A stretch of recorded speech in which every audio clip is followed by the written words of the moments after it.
This is Mark Solars. I'm a former survival instructor for the United States Air Force. On YouTube, I was noticing a conversation on some of the knives. To fill in a couple gaps, here we go. These were the ones I had when I was in the Air Force as a survival instructor, some for training. This is the one I was issued, 1984. It's a Camelus.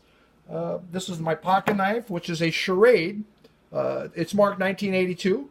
It's the one I was issued. I've never seen another Charade. I think Camelus must have taken over. This is kind of a rare one. I've never seen one of these on YouTube. This is a United States Air Force pocket pocket switchblade. The other side is a parachute hook, or in the old days we used to call them bird hooks for gutting birds. Either way, it's a very, very nice knife. It was a gift from one of my students. I don't know if they still make them. They used to keep them what was called the dick pocket on a flight suit on the right side with a lanyard on it, of course. Gurkhas were very popular when I was in the service. That's a regimental, a regular one, and of course an officer one on the bottom. That's an AK-47 bayonet, which is another good training one because it had a wonderful feature. Besides, the Russians had self-sharpening scabbards, which a lot have tried, but the Russians actually had a pretty good one. Because there's a lot of, I guess, electrified wire, they made their knives so that they... oops.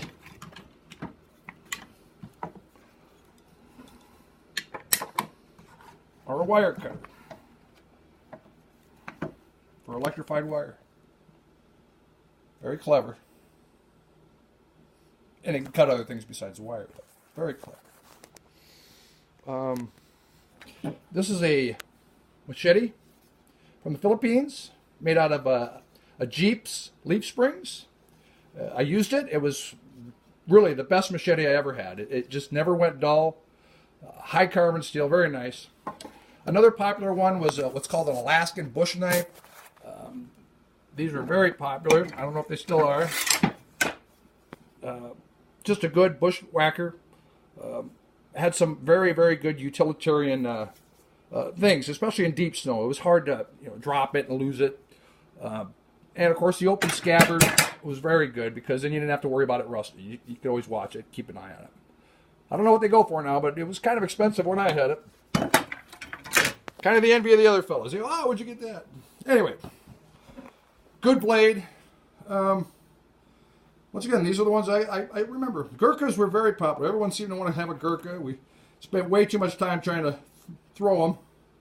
But they were good. You could hammer them.